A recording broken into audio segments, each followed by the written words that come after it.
Well, what is going on, everybody? It is Aaron Tates, and welcome back to the channel. It's nice to be home. It's nice to have slept in. It is like 3 o'clock right now, and I just officially put clothes on. And only because I have to go help a friend out. I have to go take him some stuff for his car. His car's all torn apart, and he has no one else to get him anything. So it was my excuse to get up and film this video and start the vlog out for you guys today. So today I'm going to be going over how I felt about the Daytona truck meet and my personal opinion on it, but we're not going to start that just yet. We're going to out, get in the truck, go ahead out to my buddy's house. We're going to vacuum all the beach sand out of my truck. He's got a shop vac. I don't have one, so I'm going to borrow it. While I'm there, vacuum out the truck. We're going to run by the car wash, pressure wash, all the beach, salt, sand, everything out underneath the truck. And then I'll go over how I felt about the Daytona truck meet, but let's get this vlog underway. And cue the fog lens.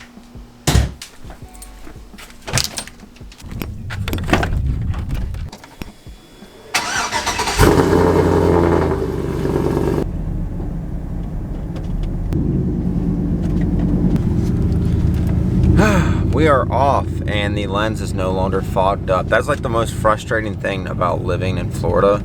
I mean, it happens in other states, it's just not as bad as it is here because of how hot and humid it is here. And I know now a couple of you guys know how that feels because you guys came down for the Daytona truck meet and you guys can understand how hot Florida is, and you guys can see how sunburnt I still am. But gosh, you walk outside and the camera just instantly fogs up. Like you're outside for not even 2 seconds and it fogs up. Like you guys saw, I opened the door and I was like, and cue the fog lens, and it just instantly fogged up, and within like 5 seconds you couldn't even see out of the camera.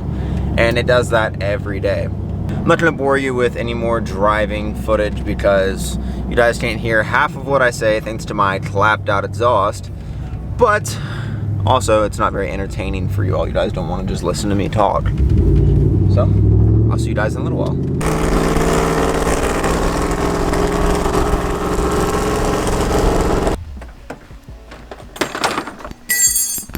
Smooth like butter. Well, while he fishes that out, we're putting new headlights on a little V6 Mustang. Gotta make it look cool for it being a V6. I like to give him hell. This is my buddy from work. I like to give him hell every day for having a V6 Mustang, but yeah, it gets him to point A and point B. Just I like making fun of him. I'm not a mean person, I promise. And I just made fun of him. Only him. It's okay. I was gonna come here and vacuum out my truck like I told y'all, but they don't have a shop vac anymore, so we'll have to do that when we go to the car wash later too. But right now we're trying to figure out these headlights have a little LED strip that goes down in them, and I'll show you all. So we'll take this positive wire and see how that lights up. We're trying to get it to just come on when the car comes on. Every fuse in his fuse panel is a constant power. Even the alternator has constant power while there's no key in the ignition. So we're trying to find a way that we can hook these up and not be constant power. Stupid V6s.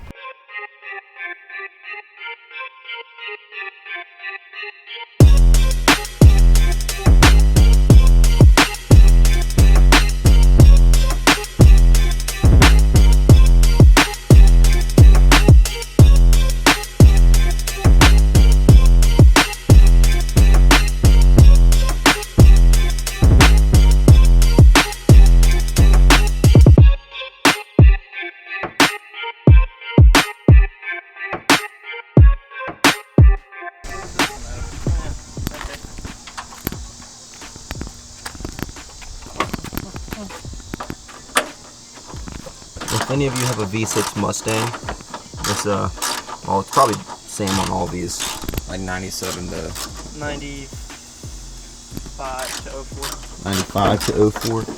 The middle wire is your running light. You turn on just no running light, not your headlight, and not your turn signal, but just the running light, that middle brown wire. So that's what we're gonna connect it to, so he can just turn on his running lights and make that turn on. It'd be nicer if it were kind of like my truck with the daytime running lights. When you put it in drive, how they can come on. I have that canceled out, but that's how it was stock. Oh, this car's just not very nice.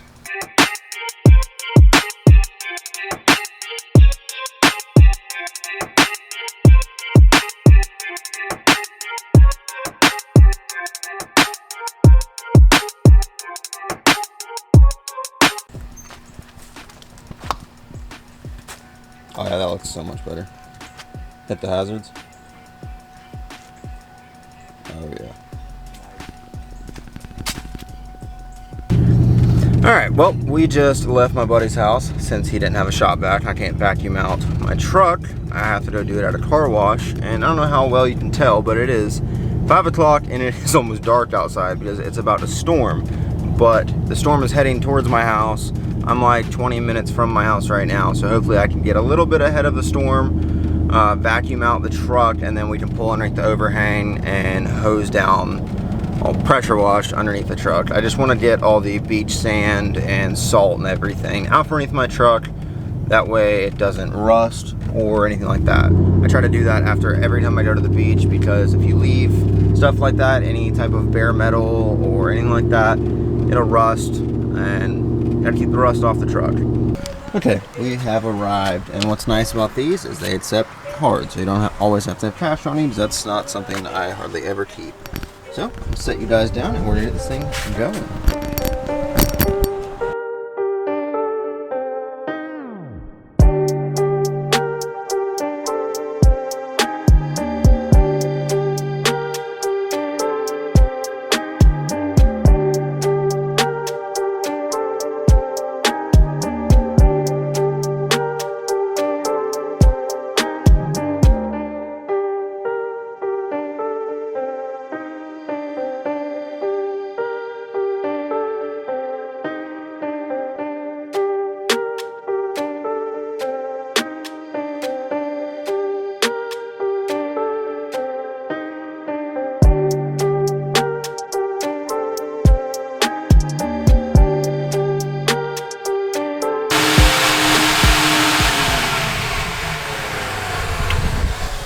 Well, I think I got everything. All my detailing stuff is still in the back. I completely forgot.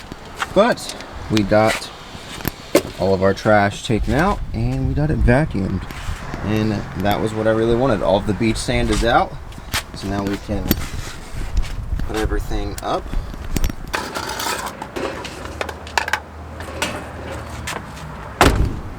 Oh, we have to come over here and get this side. Guys, I need some weather techs. Have you guys got any experience with the rough country floor mats? Because they're a lot cheaper than WeatherTech, and I've been looking at them.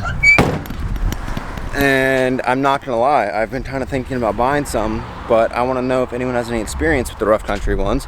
Because if they're crap, I don't want to get them, of course. Oh, I hope you guys can see me. I don't have my screen flipped out. Oh. But if you guys have any experience with rough country floor mats, please let me know, because I need new floor mats like bad. So get this puppy pressure washed. Ooh, I know what I want to do real quick. You guys already know.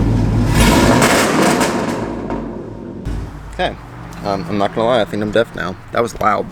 It was like really loud. Oh. Set you guys up. Please don't fall. Approved. Okay. Just run you guys out here and set you down. Oh, can you see? Let's hope so.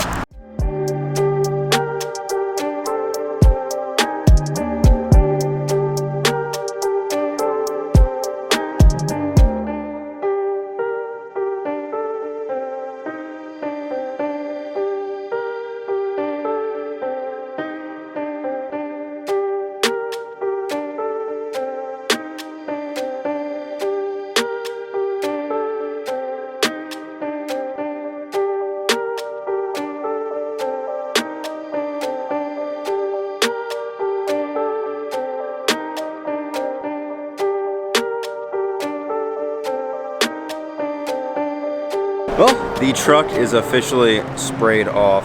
We have all of the beach, sand, and soap off the truck, and it is currently raining out here. I don't know how much of that time lapse I'm gonna leave up because I kind of like panicked. I looked out, it was raining, camera was getting wet. I was like, I want to film this, I don't know what to do, so I kind of just like threw the camera on the ground because I was like, I've got time running on the card for the wash, and I was like, I just need to get this done really quick. I need all the sand, all the salt off this truck, but I want to film it, so I'm like freaking out. So I don't know how well you guys saw that. The camera ended up getting soaking wet. My microphone is like drenched. It's like a wet cat right now. This was rough. Now I can go back home and tell you guys my thoughts and opinions on the Daytona truck meet now that the rest of the vlog is finished. So I'll catch you guys at the house. We have arrived. Let me let y'all in on a little secret. I got this from the Renegade booth at the Daytona truck meet. It came with some polish that I bought. It's called Cowgirl Colada, and this crap slaps. Just and the air vent, a little bit on this seat. Put that cap back on.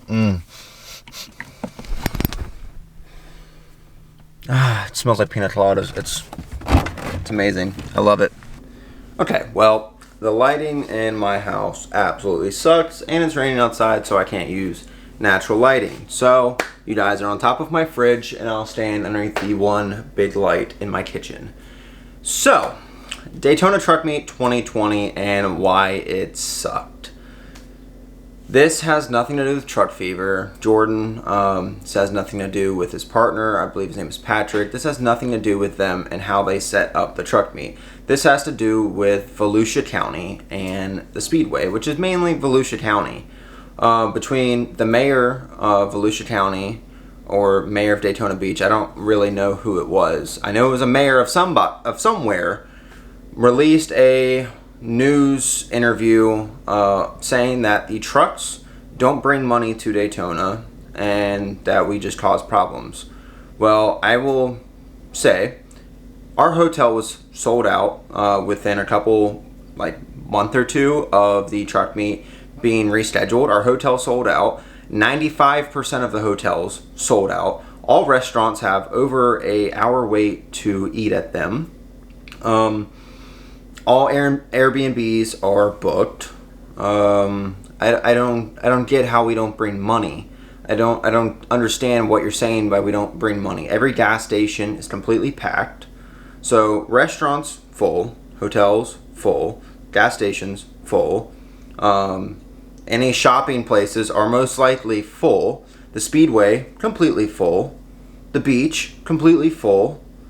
How are we not bringing money? So say 20% of the trucks out here cause problems, the other 80% don't, and the people who don't cause problems out there are normally the ones that have more money in their pocket and spend more money at places. So for the mayor to say that we don't bring money and we cause problems really frustrates me because we bring a lot of money. Then for the beach aspect, last year when you go to get on the beach, there's people driving back and forth up and down the beach. You can park wherever you want. You can park next to whoever you want, whoever you please, you can park next to. This year, they limit the amount of people that can come on the beach. Like they told me, it was 8:30 in the morning. They told me I was truck number 3. They were only allowing 20 in at that entrance. So they're limiting the amount of people that can get on the beach. You were only allowed to drive one way, and you were driving that way, and then a lifeguard told you where to park. You couldn't choose where you parked. You couldn't choose who you parked next to. You weren't allowed to drive any farther down the beach. And then you have the idiots that completely tore up the beach. For people like myself that have a 2-wheel drive, I nearly got stuck multiple times on the beach, and then they're ticketing people for getting stuck.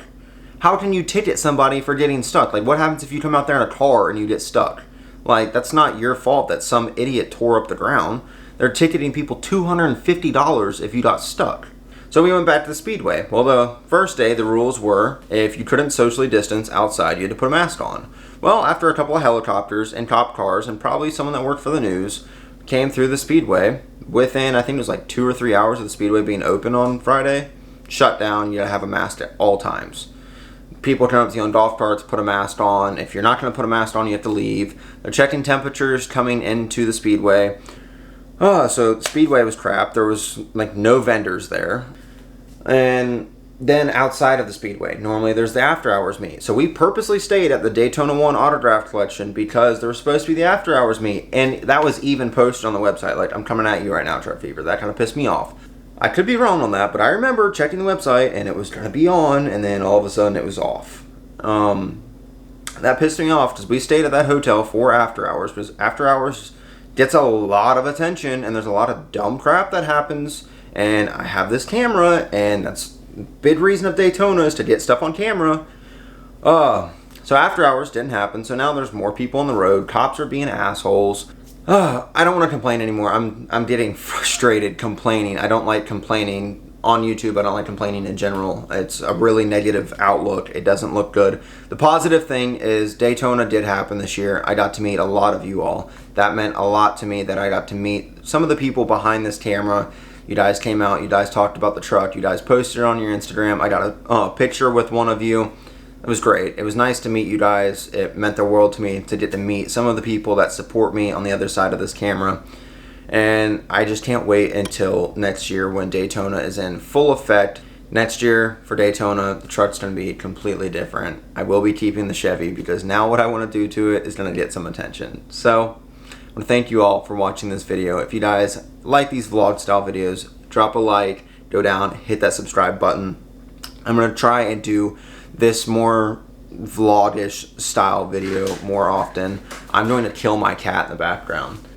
I'm going to try and vlog more often. I'll end it at that. Thank y'all for watching. See ya.